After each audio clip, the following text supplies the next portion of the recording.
This day 166 of Zohar be Pshat, and we are on Yud Testament Bays in Zohar Kodesh, and we're up to Vayomer Sib, which is the fifth line down. Vayomer Sib, and this day it says, which is Tuesday, Yom Shlishi. Kito Kito Trei Zimne. Begin the Yom Da Achid L'Train Citrin. Now, Lazal say elsewhere that it doesn't say Kito on the Monday, only on Tuesday, because the Monday Bria was not completed till Tuesday. But here he's saying something different. He's saying the Sunday and Monday are Pirut, right? Two. Two is always Pirut. Tuesday is Achdus, it's unity. So you have the Ches on one side, on the other side, Sunday, Monday, Tiferes, connects them on Tuesday. So Kitov on both sides. Kitov Trei Zimne, Kindiomado Achi the train Citrin, because this day connects both sides. To be honest, a little bit surprised there isn't a little some sort of Gimatriya here. Keto twice is keto key is 30 times 2 is 60, and tov is 17 times 2 is 34. 84 altogether, Gimatriya Yoda. And we know that Yoda in Bereshis means a chibur, so the connection. So it's a davar pashut that kitov together is when things are good, and there's goodwill on both sides.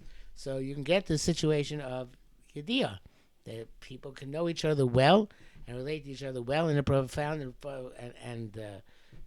far-reaching way. Obviously, yediyah in Torah is taken as a euphemism for intimate relations, and to hear it's about not necessarily intimacy in that way, but it's about an intimate connection, and that's the chibur of the tiferes of the connection of tov and tov, ki tov and ki tov. So I'm surprised that they didn't bring down that Gimatriya here, but in any event, I think it's emes. For Afrish machlekes, and when you see the good on both sides, there's no machlekes.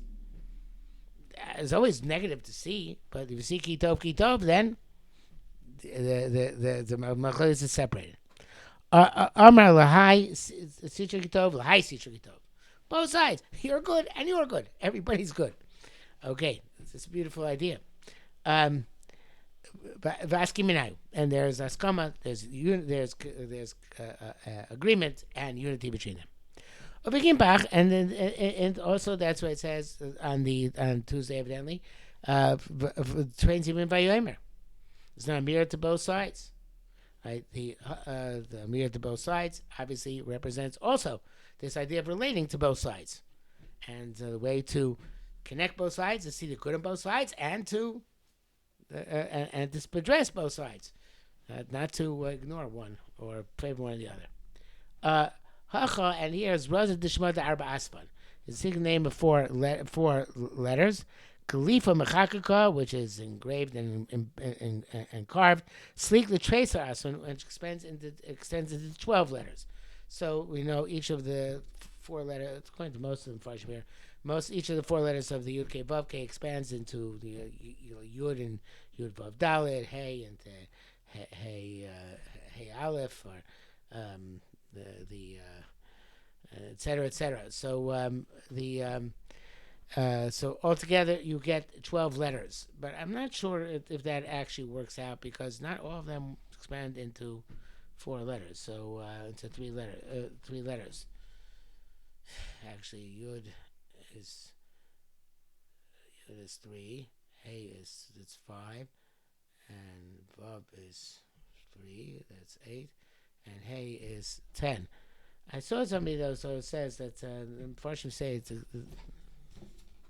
maybe the two tiaras. Perishim avayim ishab mitzarpim you'd base tzirufim kainoida, so arbios you'd base asfin. So my tevos, which was according to tevos gam kenosio. So the way he explains it, said that since there's av, sag, ma, ban, right, the different ways of doing it, so each one has 4 section.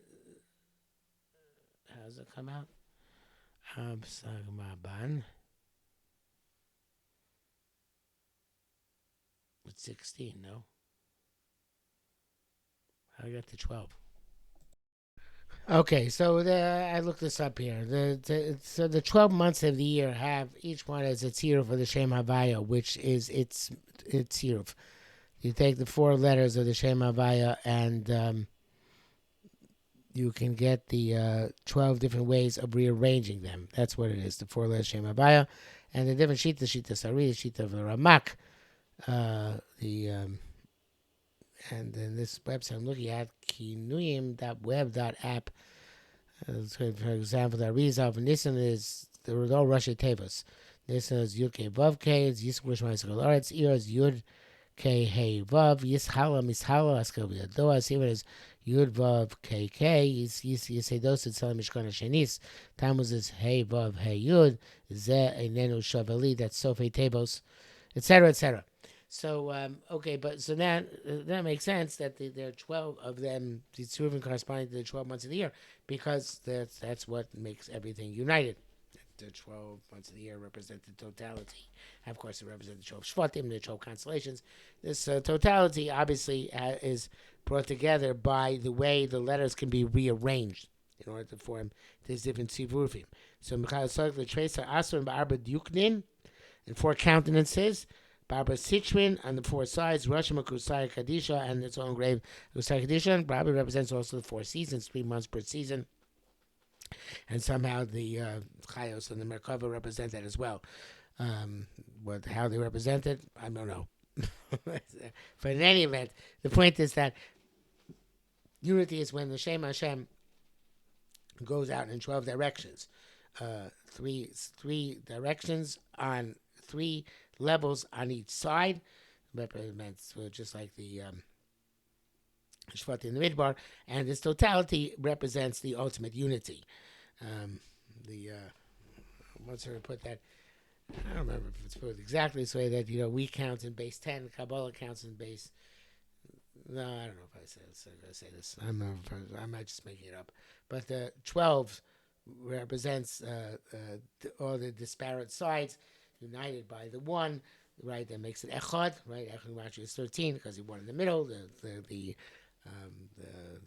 Mishkan, which unites all the 12 Shvat, and the Shem Machne Leviah, which unites all the Shvatim all around. So in any event, somehow the Zohar is making this connection between the third day, which represents the 2 sides, and the 12 sides, which are represented by Shem Havaya, diffused through all of them, which comes from the Mishkan in the middle.